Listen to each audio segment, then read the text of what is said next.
All right, for more on the big Celtics shakeup, we bring in Kevin McNamara from WPRO and KevinMacSports.com. All right, Kevin, casual Wednesday and the Celtics world is shook. What was your reaction to the moves today? I'm very surprised. I had heard some rumblings that Danny Ainge was certainly looking at shutting things down or stepping back. I assumed he would take like a Red Auerbach role, president, maybe not president of basketball operations. They'd bring someone else in to be the basketball operations guy, that Brad Stevens would jump from coach to the front office. I think that's the shocking news today more than anything else. Yeah, so at the two most important positions in the organization, they'll have new people in those roles. Brad Stevens is a first-time GM, potentially a first-time new head coach. So is the bigger loss Ainge in the front office after 18 years, or is it Stevens as the coach? I think it's Stevens as the coach. In all honesty, I think Danny, obviously, great job for 18 years, got them a banner, put them in the playoffs an awful lot. His last 4 years have almost every move has backfired. And I'd say I was in agreement with most of his moves at the time, but this is what we do in sports media. We Monday morning quarterback, but he's missed in the draft from Gerson Ubisible and Ante Zizic, a few other guys. The Kyrie trade looked good at the time. It totally blew up on them. And obviously the Gordon Hayward free agent signing, same thing. Looked good at the time, just blew up on them. Yeah, maybe some bad luck. No Celtic luck involving with Hayward breaking his ankle and the Kyrie thing going sideways and Kemba's knee disintegrating. So, yeah, some of those moves, or most all of them, like you said, backfiring. Brad Stevens is still a young guy. He was anointed this coaching boy wonder after his great tenure at Butler. Do you see him riding off in the sunset? Not in the sunset. It's a high-pressure role, but a coach is a coach. Do you ever see him getting back into this, or do you think this is his long-term future with the Celtics as their GM?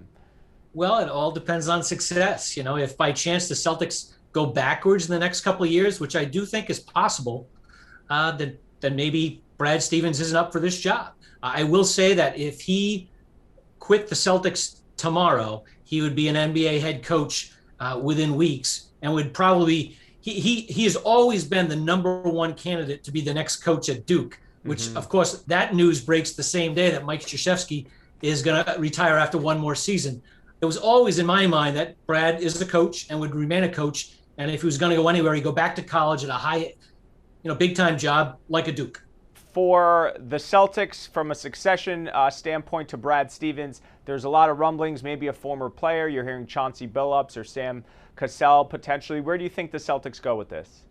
I think they'd like to, find a former player who works out, maybe not a former Celtic player necessarily. I also think that they would really like to have someone with some head coaching experience, either in college or in the pros.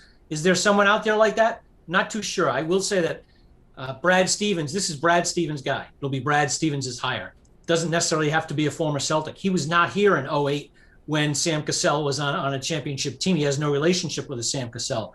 Ime Udoka is a highly thought of assistant coach with Greg Popovich at San Antonio.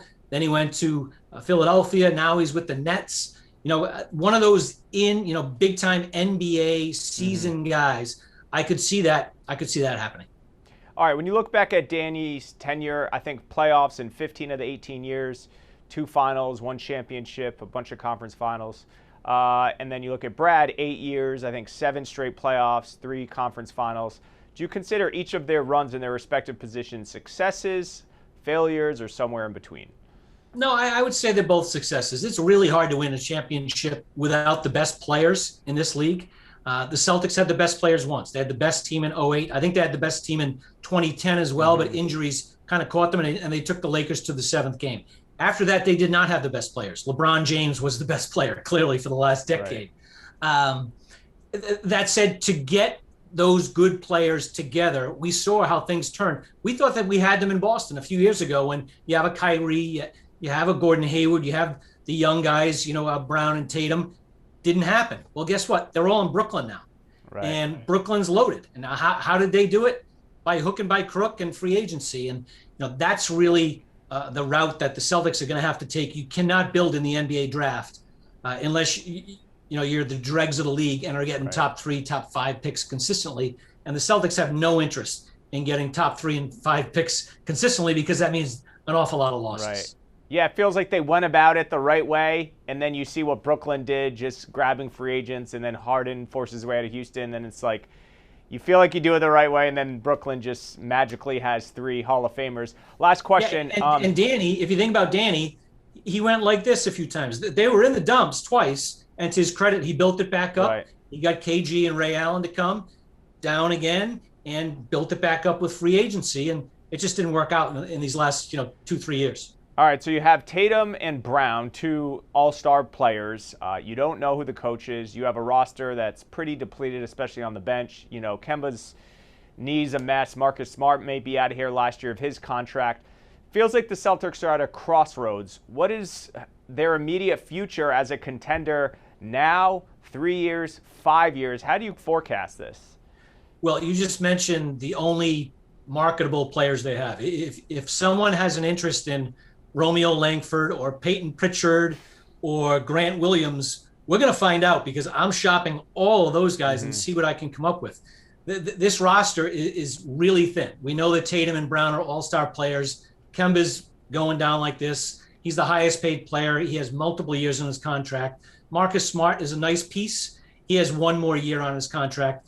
Evan Fournier is the only free agent of value who's leaving. I would not re-sign him. That was a major Danny Ainge mess up by trading and using half of the trade exception, $17 million at the trade deadline. I'd much rather have $30 million to shop this offseason, but what's done is gone. I think that their flexibility is very limited without looking to trade one of the 2 big-time young players, and I'm not doing that at all. So I think they're going to tread water for a couple of years, and be very interested to see what Brad can do on the free agency front and also obviously in the draft. He'll have his hands full, as will the next Celtics coach. All right, Kevin McNamara, thanks so much for joining us. Appreciate your insight, and we'll talk again soon. Thank you.